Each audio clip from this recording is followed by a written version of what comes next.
first obstacle is typically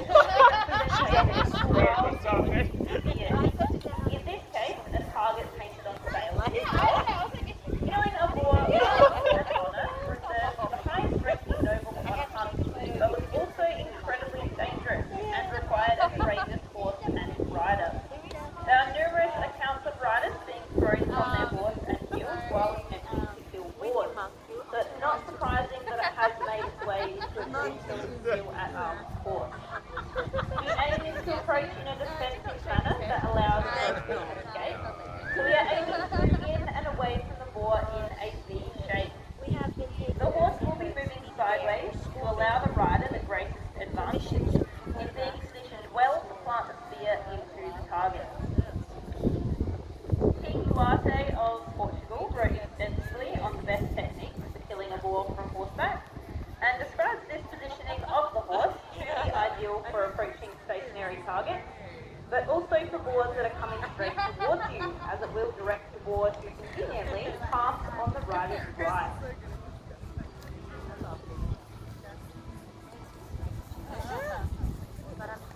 Now we have Catherine astride the grey horse soft, or the white horse soft, and we have Nadine astride the bay horse Cammy. They are our riders that are demonstrating for us today, and I am Susie, your commentator.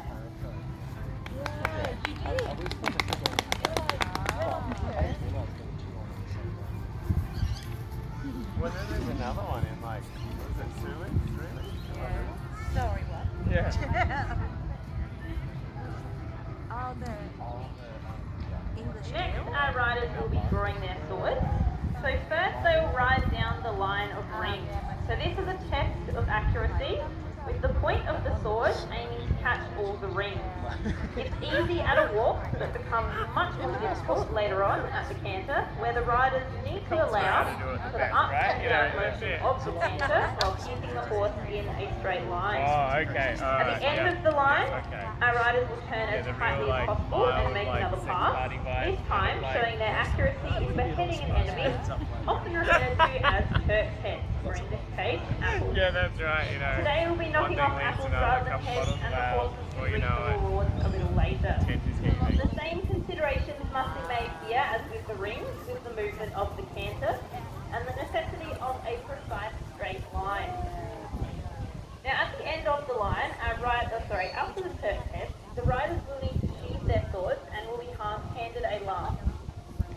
So we'll allow the other horse to go through and demonstrate the sword skills once again. So going through and getting the rings on the sword and then cutting off the Turk's head after making that tight turn at the end.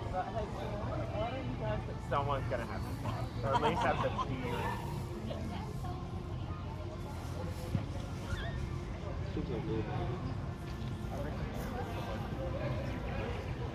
Oh, yes. Yeah, 100% right. Was that last time? Beautifully done.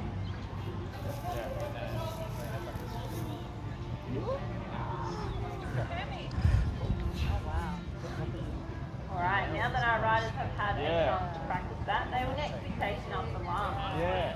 So the lance was used as the primary weapon when charging into battle. The momentum of the charging horse and rider combined with the length and weight of the lance allowed for a powerful thrust that could penetrate armour and inflict significant damage on the enemy. It would later be used in a competitive manner for jousting. So we just allow our riders to be handed the lance. Now the medieval skill and arms course typically shows more different techniques for a lance. The first pass will be aiming to knock off the shield. This is a replica of jousting, where knights will ride towards each other and aim to break their lance on the opponent's shield. So why not add that into the course? Good method to get started. Another tight turn down the end. And it's another line of rings to really test the accuracy with the lance. It's exactly the same as with a sword, except the point of your weapon is now considerably further away and takes much more precise aim. And yes, they will still be trying to do this at a canter. Moving on to the third line, the ground shield. A very popular tactic with cavalry was to gallop into the enemy's camp while they were sleeping, knock out the tent pegs, causing the tents to collapse, and then their support while everyone was trapped under their tents. This eventually became its own sport within mounted battalions, known as tent pegging, and was actually a specialty of South Australia's own mounted police for many years. Now, normally a medieval field arms course would also include a quintain, again meant to replicate the joust. The quintain is not only about hitting a target, but also tests the force behind the impact with the number of times the quintain hits. Unfortunately, we don't have a transportable quintain just yet, so we can't show that this year. Now we'll allow course to get reset so that Tammy and Nadine can go through. Thank you. Amazing. So Tammy and Nadine will go through and have their turn with the lance now as well.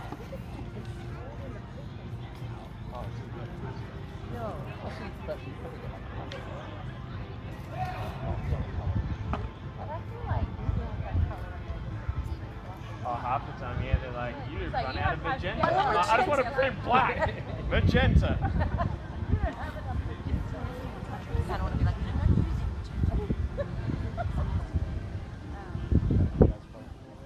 Yeah, I did. I still. Beautiful passing of the circle there. Yeah. Catherine, Nadine. Yeah. Coming around again to the ground shield. I did the same thing, and I was like, they moved where they did the polling station, so I had to look it up. For some reason in my head, I was like, oh, it won't open at 9. It opened at 8, so I was like an hour late as well, and I'm like, oh. And then it was very Now after this, our riders will discard their lances to continue with some other obstacles to demonstrate the training of the horses, similar to the modern working of the basic class. So our first test is a basic gait. Nobody likes to have to get off a horse and on again if they don't have to. And on a well-trained horse, it is actually quicker if you can stay on while negotiating the gait. So there are several expectations of the horse to be able to negotiate this obstacle. The first being to stand while the rider leans down to unhook the gate, next to back up. Then there will be a requirement to pivot around and then back up again to where the rider will need the horse to stand again so that the gate can be shut. Remember, nobody leaves the gate open if they found it closed, or else somebody else will gate. Everyone's dressed like this. You're just standing there. Then we will allow Tammy and Nadine to have their part of this as well. You can just see the top of your head in the back of the photo.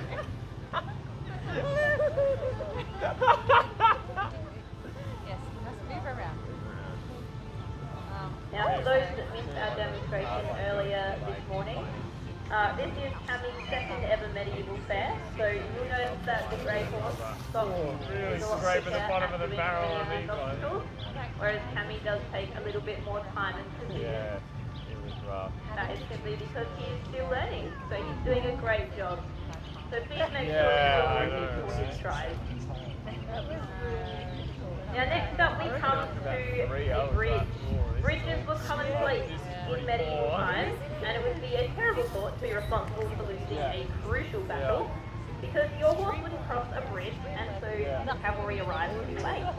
So our bridge is to show that our horses will indeed take you across any obstacle.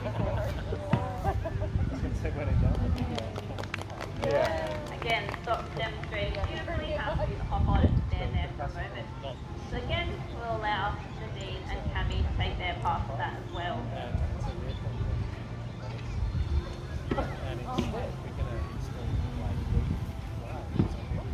Good boy, Tammy. And finally, a test of the horse's responsiveness through the rider's leg commands, where the horse is required to move sideways along the full length of the pole without stepping over it. A well-trained horse can make this look so easy. Well, that was like old mate a couple of years ago. Like 3 or 4 years ago. So this is what we would call side passing. Party got it? Genuinely knew nothing about how government works. Like, sort of, and people were like, what is this guy actually doing? And then there was like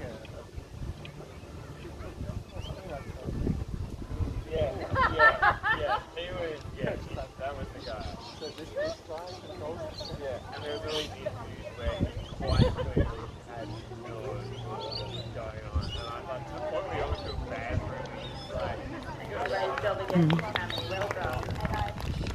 Now it's time to put everything together and see what it looks like when the medieval skillet arms is this as a friendly competition. So, first up, we have Timothy and Tammy I feel like, you know, showing how it's done. the bare minimum is required to do advertising, which isn't a $0 like outcome. It's a certain level of like weird grey absolute insanity. Yeah. Kind of like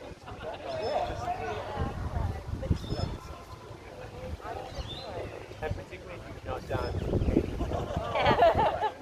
right? Like it's one thing if you're like, oh, I was like, Just for a little bit of context and history on the horses that are used in this demonstration.